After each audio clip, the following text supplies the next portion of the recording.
Hello amigos, welcome to your performance novela, Us the Performers. In today's episode, we're going to talk about another topic that causes confusion almost everywhere where I've been. The topic that we're going to talk about is user metrics in our systems. In other words, how many people are in our systems. A very important element to know, as we need to know how many virtual users or threads we will need in our load scenarios. And beware, this applies if we are testing a closed system where you have to register and enter with credentials. If your system is open and anyone can enter without identifying themselves, the story changes a bit, although only a little.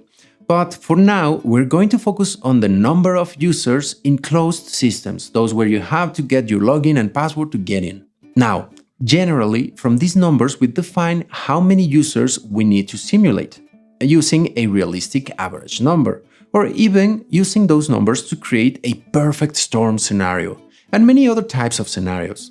And you may be wondering, why is there a problem when calculating the number of users, you may ask, because isn't it straightforward? Well, the problem starts when we ask the owners of the applications to test for these numbers. As performance and load test engineers, we are going to need three numbers about the users on the system. And well, in my experience, organizations almost always confuse them and give you the wrong numbers. So we're going to see each of them, what they are called, what they refer to, how we can request them and explain them so that we're given the correct number. And in the end as well, how they are used when designing our scenarios. But before I start, I want to clarify something quickly. User numbers are not the only element to take into account when you are modeling your scenarios. Don't fix and create your scenarios solely on the number of simulated users or threads. Little by little, we will be detailing all the elements that must be considered when modeling scenarios, but in future episodes. So, after that recommendation, let's go and see what are those main user numbers that we need. And to make it easier to understand, during this episode, we're going to use a gym as an example of our system. So our system will be like a gym. Got it? Let's get started. The first number is going to be registered users. This is always going to be the largest number we will receive, and in a way, the least useful when designing our load tests. Registered users is the absolute total number of records that we have in the users table of the system. That is, how many accounts are registered in the system. Plain and simple. So simple that this is a very easy number to get. When asking for this number, simply request the total number of users registered in the accounts table. Very easy, right?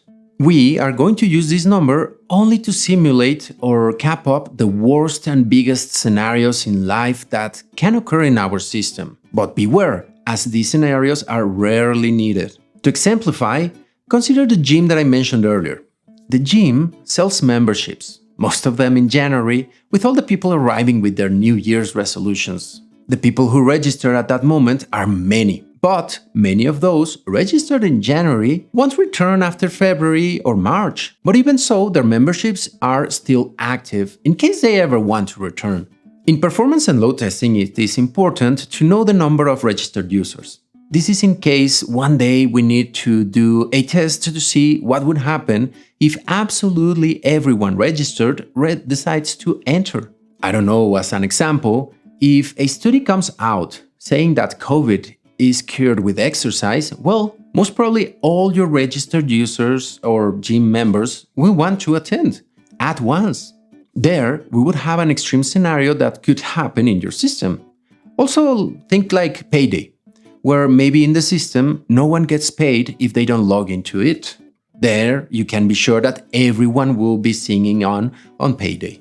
But this number also helps us to know the realistic upper limits of the numbers of users. It would be ridiculous to simulate a scenario with more users than the ones that we have registered.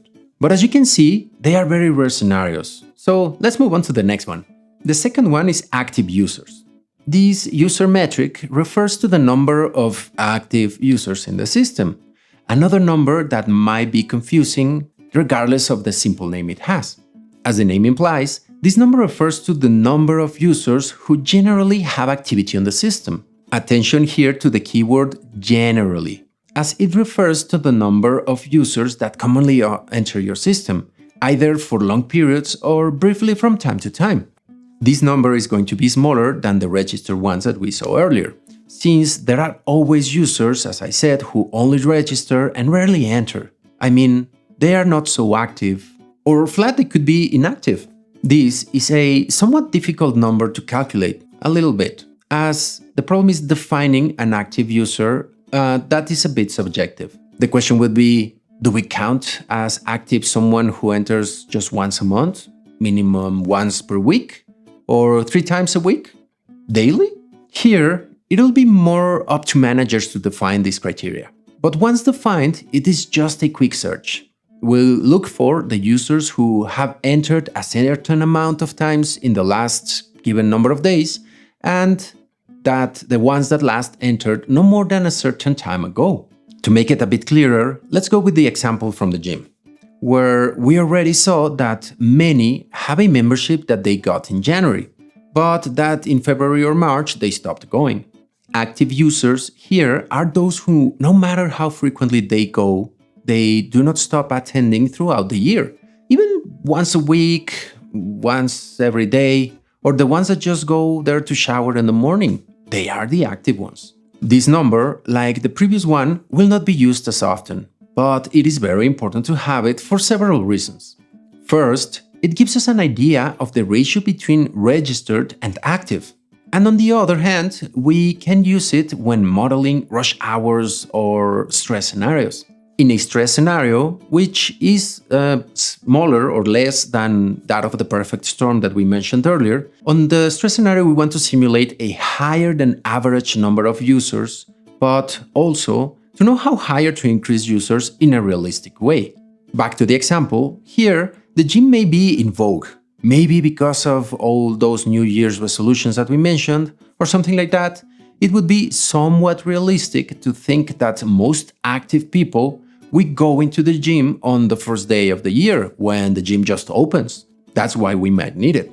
And the third number is called concurrent users. Now, I do believe that this is the most important number in terms of user utilization metrics. And it is also the most difficult to calculate. This is in part because this number comes from an average or an estimation, and it refers to how many users on average are connected and active at the same time in our system. Here, the number will be much lower than the previous two, since not all of the active users enter at the same time into our system. Some may be coming only in the mornings, others may be joining after lunch, and some may be even connected there all the business day. For this reason, it is a bit difficult to give a specific calculation, as the number of users connected at the same time generally is going to vary a lot during the day. Here, as an example, our tested system could be very busy at 10 a.m. in the morning after everyone arrives, almost empty at lunchtime when everyone is out, again very busy after lunch, and again super empty after checkout time. It'll vary even on weekdays, where there will be even days busier than others. Therefore, here the recommendation is to focus on an hour where the system is quite full, to have better numbers for the load scenario. Now, back to the gym example. As we mentioned, not all active users or registered users go to the gym at the same time. Some go in the morning, others in the afternoon, at night, and even some go at dawn. So, the number that we want to know is how many people are inside at a given moment in time, at the same time. All the people who are exercising inside of the gym at the same time. As I mentioned, this is going to be a smaller number than the others, because not all of them go at the same time. Heck, even the gyms aren't designed with enough space to support all the active or subscribed users at the same time. Even their business model depends on not everyone showing up. As I said, they are counting on the fact that not everyone will continue to attend. That generates revenue. Here, as I mentioned, it could be better to count how many people are in the gym at 7 a.m., when most are going to exercise before going to the office. Or as well to count how many are in the evenings, when after the office, everyone is going to take the stress out in the gym. In other words, peak or busy hours. Likewise, our systems don't always have everyone working on them at the same time. And that is why this number is the most important of all and difficult to gather, as it will give us an idea of the average number of users to simulate. Since we will simulate active users at the same time, it is best to use this number when designing the average load scenario, which is the most popular one, which uses that average concurrent number of people in production at the same time, or how many people are in our system at the same time and at a busy time. The recommendation is that you always use that scenario as a starting point for everyone else, for every other scenario. That's your departure point. And well, amigos, those were the numbers of users that you are going to need to be given and provided when you start a load testing project. I hope that with the example of the gym, everything has become very clear, that you have no doubts around it. So, for now, we will leave it here. But don't forget to subscribe, give the thumbs up, and all that fun YouTuber stuff. But, very important, if you have any other questions or want to leave a comment, please leave it down here and I will gladly answer it on, or we will be even doing an episode about it. Alright, take care of yourselves and we will see you soon. Adiós, amigos.